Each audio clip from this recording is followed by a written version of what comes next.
I walked into the living room that afternoon and stopped short. Every shelf along the wall carried something from Emily's in-laws: vases, framed prints, decorative bowls arranged so neatly it looked rehearsed. None of my gifts were there, not a single one. Emily, where are the things I gave you? She didn't look up from her phone. Your presents don't match their style, she said. You don't understand their taste. The way she said it landed harder than she realized. When the door rolled up, a stack of boxes caught my eye. My handwriting was on the labels. A few lids tilted open, revealing items I'd chosen for her over the years. Folded blankets, a set of wooden frames, the ceramic lamp she once said she loved. Some pieces had dust on them, like they'd been there for months. Emily. I called again, louder this time.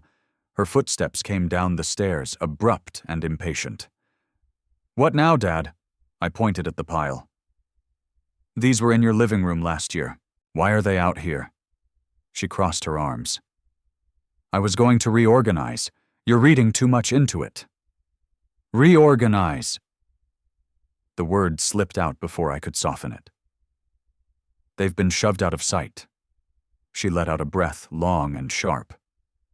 Look, my husband's family has different standards. I'm trying to keep things consistent. That's all. The garage felt colder as we stood there. No yelling, no dramatic scene, just a stretch of tension that neither of us tried to fix. Emily glanced at her watch. I have to leave. His parents want us in Bellevue for dinner. We'll talk later. She brushed past me and went back into the house. The door shut before I could form another sentence. I picked up the ceramic lamp. The cord hung loose, wrapped the way Emily used to do when she wanted to keep something safe. That was years ago. She hadn't wrapped it this time. Someone had tossed it in the box without thinking. My phone buzzed with a calendar alert, something routine for work the next morning. I slipped it back into my pocket, set the lamp down, and closed the lid of the nearest box. Their house buzzed with conversation the moment I stepped in. The dining table stretched long enough to fit a football team, polished to the point you could see your reflection. I took a seat near the middle next to one of Emily's cousins-in-law, a man whose name I'd heard several times, but never managed to remember. The meal hadn't even settled before the comments began drifting across the table. Someone said, Emily told us about those gifts that didn't quite fit the look she's curating, so thoughtful but tough to display. A few heads nodded, as if they all understood a universal truth I somehow kept missing.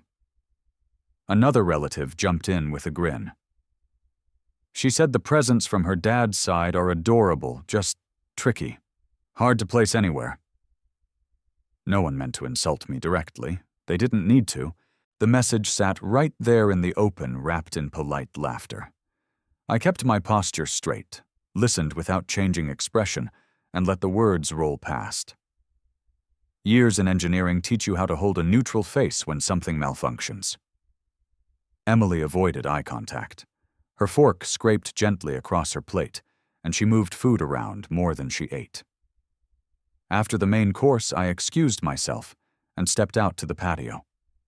The evening air gave me a place to breathe.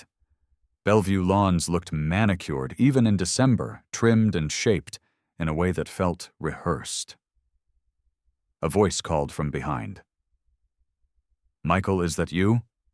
Renee walked toward me with a half smile, her hands stuffed into her jacket pockets. She used to spend weekends at our house when she and my sister were teenagers, loud, energetic girls who treated every Saturday like an adventure. I hadn't seen her in years. Didn't expect to run into you here, she said. I didn't expect to be here either. Her smile faded as she studied me. You seem tense. Everything okay? A simple question, but the kind that lands close to bone. It's been an odd week, I answered. Dinner didn't help much. She leaned one shoulder against the patio rail. Family dinners rarely soften anything. People talk too freely when they think they're being friendly. There wasn't much else to add. We spoke for a minute or two. Nothing heavy. Still, the fact she noticed something off made me aware of how tightly I'd been holding myself together. Emily stepped out just long enough to tell me they were taking group photos soon. Her eyes flicked toward Renee, then away. "Don't go far, Dad." I nodded, though my daughter was already gone before the gesture finished. Once the photos wrapped up, we left. The drive home felt longer than usual. Emily scrolled through her phone while her husband talked about some project at work. Neither seemed interested in the silence between us. Back at the house, she started gathering her purse and a few containers from the fridge. "Can we talk?" I asked. She paused but didn't look up. "About what? About what your family said tonight." Her shoulders tensed. "They were joking. You're reading too much into casual comments." "Emily, they repeated what you told them." She finally met my eyes. "You're being sensitive, Dad. I never meant it like that. You're taking everything personally, and it's exhausting. Can we not do this right now?" The words came fast, almost practiced. She grabbed her keys and headed toward the door. Her husband followed without saying a word. "At least tell me why the gifts had to be moved out of sight," I said. She froze for a heartbeat, then shook her head. "I explained this already. You're stuck on something that shouldn't matter. Let it go." The door clicked shut behind them. The next morning started with an email that didn't belong in my inbox. A luxury interior design company thanked me for registering for a family-style consultation package. They listed delivery dates for sample materials and recommended scheduling a follow-up call. A line near the bottom made me read it twice. "Shipment address my house. Recipient Emily Bergman." I dialed her number. She answered on the third ring. "Why is my address being used for some design consultation?" Her tone sharpened right away. "It's nothing, Dad. Just part of a work survey. I needed an address for the form. You're overthinking again. It says I signed up. It's automated. Please don't blow it up. I'm busy." The call ended before another question formed. Annoyance had crept into her voice faster than usual, and the way she cut the conversation short didn't match what she claimed was no big deal. By noon, fatigue from the previous day still clung to me, so I drove to Green Lake for lunch. Renee's cafe sat near the corner, a place I'd visited only a handful of times since it opened.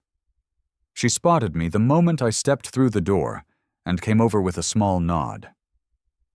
"You look worn out, Michael. Something going on?" A chair slid back as I sat. "Rough evening," I said, "and this morning didn't help." She didn't press, just waited. A steady presence has its own way of drawing truth out. "I keep feeling pushed to the edge of my daughter's life, like I'm being managed instead of included." Renee folded her arms loosely. "A person who feels invisible is usually someone who stayed silent too long. People build habits around that." Her comment landed harder than she intended. Years of trying not to burden Emily with my concerns had turned me into a background fixture. I'd let it happen without noticing. Our plates arrived, and conversation drifted to lighter topics. Even so, her earlier remark kept echoing in my mind, threading itself through every bite, every pause. After leaving the cafe, I drove home and went straight to the small office near the hall. A file cabinet rested against the wall, filled with insurance papers, tax printouts, bank forms I'd collected over decades.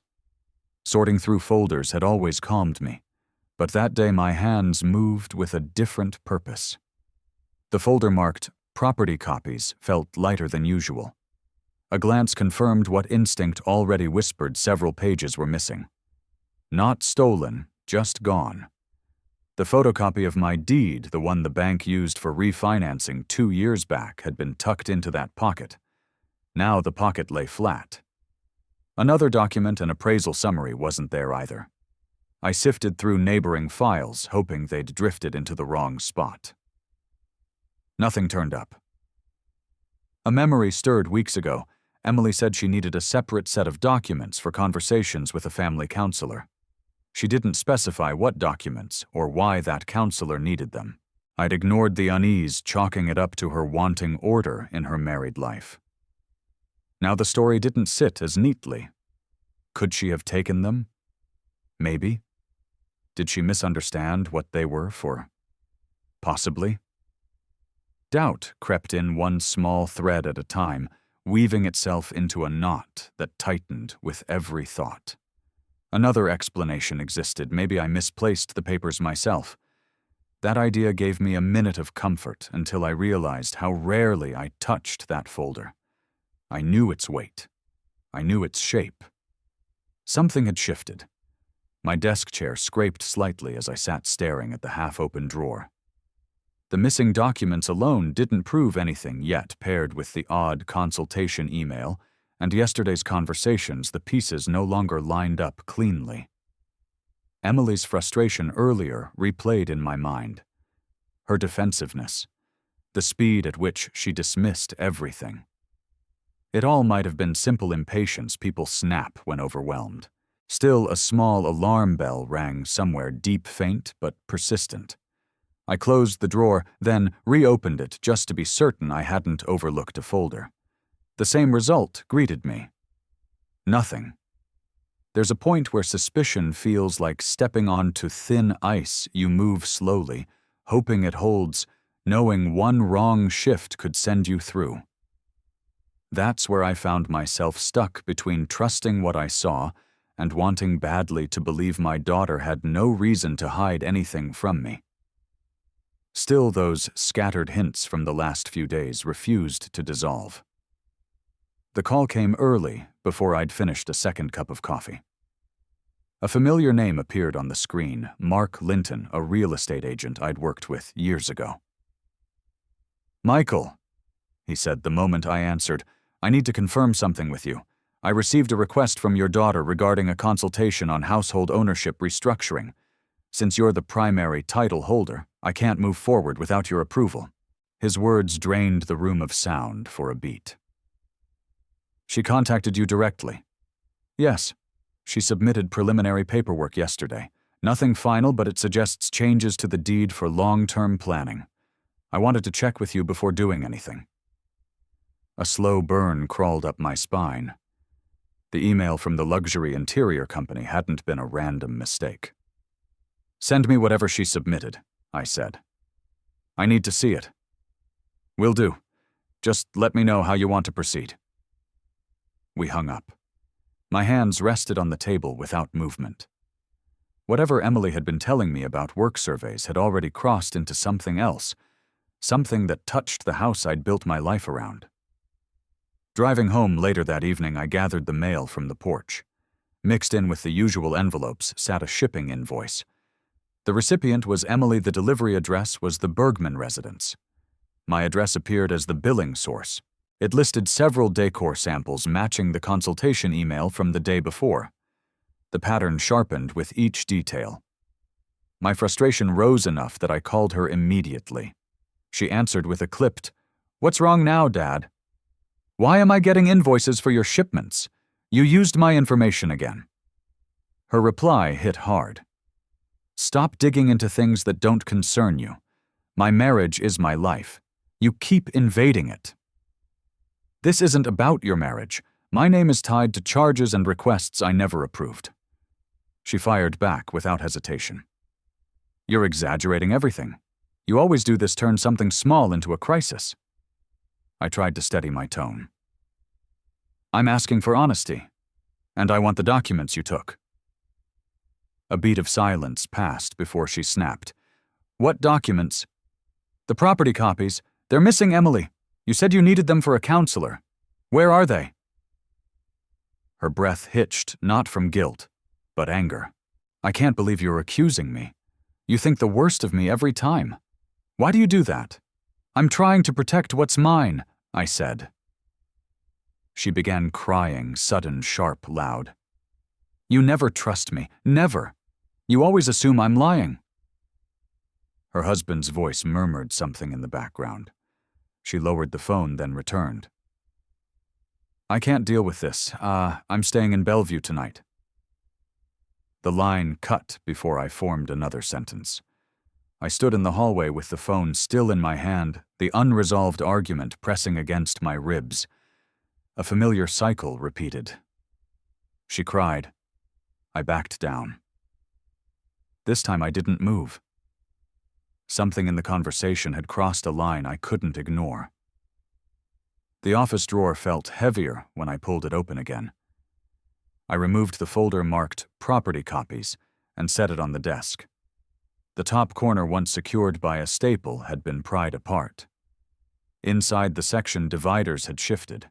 Several pages were gone, completely lifted with purpose, not accident. My thumb traced the thin ridge where the staple used to hold the sheets in place. Someone had taken their time removing them. A chair creaked slightly as I dropped into it. Every instinct urged me to slow down, breathe, assume the best. Maybe Emily misunderstood the forms. Maybe she didn't realize the implications. Maybe the missing pages were still somewhere in the house. Then again, maybe they weren't. Thoughts tangled as I stared at the empty pocket in the folder. The house had always been stable ground for me, something I could rely on even when other parts of life shifted. Now that ground felt tampered with. A quote from an old supervisor drifted back. When the facts don't add up, you're looking at the wrong equation. The facts in front of me weren't wrong. They were incomplete. Mark's office in Ballard sat above a row of small shops. Nothing fancy, just a place that smelled faintly of paper and old carpet. He ushered me into a chair and pulled up a file on his screen. "Here's what your daughter sent," he said. She framed it as part of a planning process for her new family structure, standardizing assets, that kind of language. "Standardizing?" I asked. "It's a term used when someone wants all property references to reflect the primary household. Usually married couples do this when both sides contribute major assets. She implied your home was meant to be integrated into their long-term foundation." A line in the digital file caught my eye. Next to the description of my house, Emily had written original Bergman family property. The room didn't spin, that would have been easier. It simply narrowed around that sentence. "She knows this house came from my side," I said slowly. Mark hesitated. "All I can tell you is what she submitted. Nothing can move forward without your signature." He walked me through the rest of the paperwork, but the words drifted. Every field she filled, every phrasing she chose, carried the same message. She was rewriting the origin of my home to fit the Bergman narrative. After leaving the building, I sat in my car, engine off. Messages buzzed on my phone, one ping after another, but I didn't look until the screen flashed with a name from her husband's family. A relative had sent a string of photos from a gathering in Bellevue, Emily, standing proudly near a decorated table. On that table sat two items I recognized from my garage, a wooden box and a ceramic bowl I'd crafted years ago.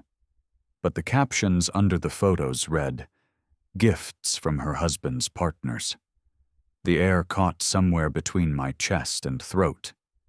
She hadn't just moved my gifts, she'd reassigned them. Owned them only when they came from someone else.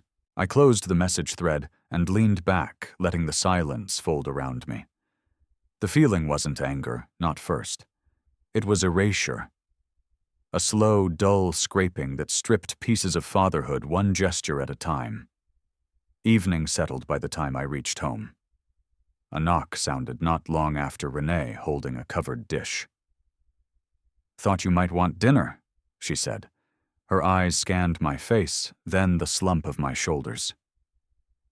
"Rough day." The question nearly undid me. Instead, I stepped aside and let her in. She placed the food on the counter without crowding me. "You're carrying something heavy," she said gently. "I can see it." A breath escaped before I replied. "Something's being taken from me inch by inch. I'm only just noticing how far it's gone." She didn't offer solutions, only nodded. People redefine things when they're trying to fit into a world that doesn't feel like theirs. Doesn't mean it's right. Her presence steadied me enough to get through the meal. After she left, an email from Emily appeared. Long, defensive, cold. She accused me of controlling behavior, said I was making her life harder, wrote that I refused to adapt to the image she needed for her marriage. Each line tightened the knot already growing in my stomach. I stepped into the garage, needing space from the screen. The overhead bulb cast a wide arc across the stacked boxes, hitting the same pile of forgotten gifts. Their edges caught the light corners, bent dust marking the parts untouched. One of the wooden frames leaned at an angle, almost tipping out of its box. My hand rested on the edge of the container, steadying it. Something about the posture felt symbolic, even if I didn't want it to. The garage door remained open just enough for the night air to drift in. Not cold enough to sting, just enough to remind me how long I'd been standing there. Thoughts churned, tangled with frustration and disbelief. Any father expects conflict with an adult child, but not an attempt to overwrite where he stands in the architecture of her life. The car sat in the driveway, dark and still, so I walked over and slid into the driver's seat without turning the key. The garage remained in view, those boxes lined up like artifacts from a life she no longer wanted to claim. Emails, consultations, photos, missing documents, each piece rolled through my mind as I gripped the steering wheel. The sense of displacement settled deeper, a realization I couldn't push aside anymore. My place in this home and her story was shrinking, whether I objected or not. Mark followed up the next day with a scanned bundle of documents. The file opened slowly, each page carrying something I hadn't agreed to. Near the center sat a chart ranking stakeholders in the property. My name appeared under a category labeled Contributing Partner, a term that stripped away decades of ownership with one stroke. No mistake could explain that. Emily had submitted language that recast my home as a shared asset she could reorganize at will. A meeting with a real estate attorney in Fremont came next. She studied the paperwork carefully, her brow tightening as she turned the pages. "These copies aren't legally binding on their own," she said, "but if someone uses partial documents alongside a drafted statement of intent, they can cause procedural conflicts. It won't change your deed, but it can complicate future transactions or create a misleading record. So this could escalate. It already has the potential, and if your originals were accessed or misused, you should secure everything immediately." Her words didn't alarm me as much as they validated every fear I'd tried to bury. When I stepped out of her office and walked toward my car, the phone rang again, this time from a Bergman cousin I barely knew. "Just so you're aware," he said, "Emily told us you give inexpensive gifts, and it's been awkward. People don't know how to react. Thought you should hear it." The call ended without pleasantries. I stood there for a moment, letting the words settle. Even my generosity had been rewritten into something embarrassing. I drove toward Green Lake with no real destination in mind. Thirst led me into Renee's cafe again. As I took a seat, she approached carrying a wrapped item. "This was in the trash bin next to your driveway," she said softly. "Didn't seem like something meant to be thrown out." She unwrapped it. A small wall clock stared back, oak frame brass hands. I'd given it to Emily when she moved into her first apartment. She'd called it perfect. Seeing it now discarded without care winded me more than any document or phone call. "Thank you," I said, though the word barely carried. Renee placed a hand on the counter but didn't push for details. "Whatever is happening, you don't deserve to carry it alone." I left soon after the clock, tucked under my arm. Back home, it went straight onto the dining table. The weight of it felt heavier than its wood. Habit made me reach for my phone. Emily picked up after several rings. "You threw away the clock," I said. Her reaction hit hard. Are you serious? You're digging through trash now. This obsession with the past is suffocating. I can't keep explaining myself. You didn't explain anything. You tossed something I gave you, then told people my gifts were cheap. I told them the truth. You make everything difficult. You're dragging me backward when I'm trying to build my life. I want honesty, nothing else. She inhaled sharply. You're hurting my marriage. Do you understand that every time you meddle, you make me look bad? That accusation stung in a new way. I'm reacting to things you're doing with my name, my documents, my property. You're exaggerating. Again. Before I could respond, she ended the call. An email slid into my inbox moments later. A notification from the consulting service your family member has confirmed the transition timeline. Attached was a note Emily signed, stating that I would transfer ownership when she and her husband started their foundational planning phase. She had written it as if it were a promise. The edges of the clock pressed into my palms as I held it. The discarded gift, the altered documents, the repurposed story of my home, each piece formed a picture I didn't want to believe. Her choices weren't accidental. They were steps in a direction that erased where she came from and repositioned her into the Bergman legacy she preferred. The attorney's warning replayed quietly. Secure everything immediately. I set the clock down and moved toward the office drawer again. The folder still lay open from earlier. Only the thinnest layer of papers remained like residue of a life being trimmed without consent. Every instinct urged me to breathe slow, stay rational, avoid conclusions. But the pattern now stood unmistakable. She was preparing a narrative where I played no part. A knot formed beneath my ribs, heavy and rising, and for a moment I couldn't tell whether the greater danger was legal or emotional. Both mattered. Both had teeth. The Bergmans hosted their Christmas party at a clubhouse in Kirkland, a place they rented every year. My name appeared on the communal guest list, so I went without announcing it to Emily. A decision made out of instinct more than strategy. The entrance buzzed with polite greetings, soft music, and the kind of conversations where everyone praises one another's accomplishments. I stayed near the edges of the room until a staff member passed by wearing a badge labeled Logistics. Could you show me where you keep the overflow decorations? I asked. He blinked but nodded. Sure, sir. The garage area's through the back. No. We walked down a narrow hall toward a heavy door marked Maintenance Access Only. I asked him to unlock it. He hesitated, then complied when I said, I'm here for boxes labeled under my family's name. The door rolled up, revealing several stacks of holiday supplies, and there pushed against the wall sat my boxes. The same handwriting I'd used on our moving day stared back at me. These weren't party supplies.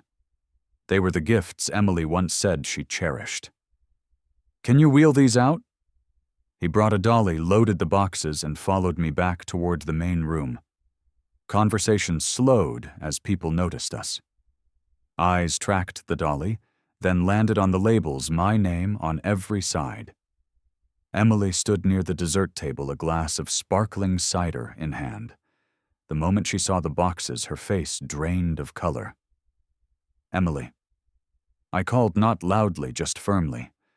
We need to talk. She approached quickly, panic flickering beneath the surface. What are you doing? She whispered. You can't bring those out here. Then explain why they were back there. Her husband joined us, confusion etched across his face. The Bergman relatives drifted closer, sensing a shift. One older aunt asked, Are those gifts from you, Michael? Yes, I answered. These are the things I gave my daughter. She stored them with the party supplies. Emily swallowed hard before forcing a smile. It's not what it looks like. Dad misunderstood. We were reorganizing. They didn't fit the seasonal theme, so I set them aside. A thin explanation that held no weight. Her husband frowned. You told me those were donation items from work. That struck her harder than anything I could have said. She turned toward him sharply. I didn't want to embarrass anyone. My dad always brings things that don't match our home. I just tried to manage it. A murmur rippled through the room. I crouched, lifted the small wooden box she'd claimed was a partner gift in Bellevue, and held it up. This was mine. You told people it came from someone else. Why? She blinked quickly, then shifted to anger. You're making a scene. You never respect boundaries. You do this every time, push and push until I look bad. I'm asking why you're rewriting where you came from, I said. Why you moved my gifts into storage, why you labeled my house as a Bergman property, why you filed ownership drafts using my documents. Gasps rose around us. Emily trembled, her voice cracking. I didn't do anything wrong. I'm just trying to build a life. You make everything harder. I reached into my coat pocket and placed the discarded clock on the table. This was in the trash, Emily. The counselor paperwork, the consultation files, you used my name without permission. Her defenses collapsed in stages. First, the anger, then the shifting blame, then silence. Her husband stared at her, bewilderment settling over him like a shadow. A Bergman cousin finally broke in. Emily, the story you told us doesn't match what we're seeing. We need to go over all of this. She crumpled slightly, unable to push back. The room's celebratory mood drained away as family members began whispering. I felt no satisfaction, no ache for triumph. Only a tired resolve that sat lower than my ribs. Her husband placed a hand on her arm. Why didn't you tell me the truth? She shook him off, too overwhelmed to speak. I closed the nearest box and lifted it with both hands. People stepped aside as I walked toward the exit. The staffer who'd helped me earlier held the door open, unsure whether to say anything. The law office opened early, and the attorney ushered me into a conference room before the staff had even settled in. She reviewed the documents I brought, compared them with the digital submissions Emily had sent out, and drafted a series of filings that restored every detail of my ownership, leaving no room for interpretation. Once these go through, she said, your daughter won't have access to anything tied to your property. The record will be locked to you alone. Her professionalism steadied me more than I expected. Nothing dramatic, just a clear confirmation that I had control again. By mid-afternoon, a new email arrived, this time from the Bergman patriarch. Their message was formal, but remorseful. They apologized for building assumptions on Emily's statements and informed me that she'd been removed from a design project the family had funded. They called it a temporary suspension, though the tone hinted at something heavier. Not long after my phone rang. Emily's name flashed across the screen. I answered. Her voice came through thin, frayed around the edges. Dad, I didn't mean for things to go this far. I wanted them to see me differently. Not like some girl who came from nothing. I never meant to hurt you. The confession wavered. Then she pressed on. Can you talk to them? They think I lied about everything. If you explain it, maybe they'll understand. No words rose to meet her request. Silence filled the line, stretching long enough that she exhaled shakily. Dad, please. I couldn't say yes. She knew it. When she hung up, the house fell still again. Later that day, I drove to Green Lake and found a seat near the back of Renee's cafe. She joined me with 2 cups of coffee, sliding one across the table. You look lighter and heavier at the same time, she said. That's one way to put it. We talked about her son for a bit. Then the conversation shifted towards the last few months, how things unravel slowly, thread by thread, until the tear finally shows. People always think relationships break in a single moment, she said.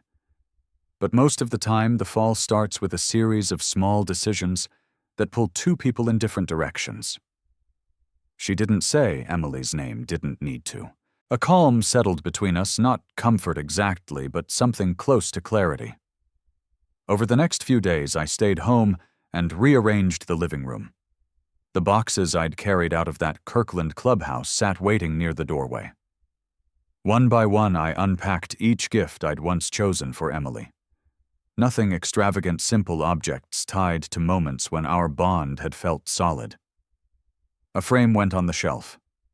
The ceramic lamp returned to a side table. The wooden box took its place near the bookshelf. No audience watched, no approval sought. I wasn't reclaiming those items as symbols of pride. I was simply restoring them to where they belonged in my life. News filtered through from Bellevue later that week. Emily had left her husband's home for a while. Not separated, just stepping back as she faced questions she could no longer redirect.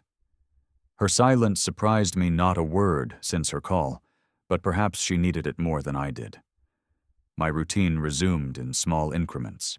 Work felt manageable again. A neighbor invited me to a walking group that met near the West Seattle trails. The first time I joined, conversation flowed easily, nothing heavy, nothing probing. Just people moving forward at their own pace. Morning air felt different than it had in months, cleaner somehow. Not because the world had changed, but because the pressure that once shadowed everything had finally eased.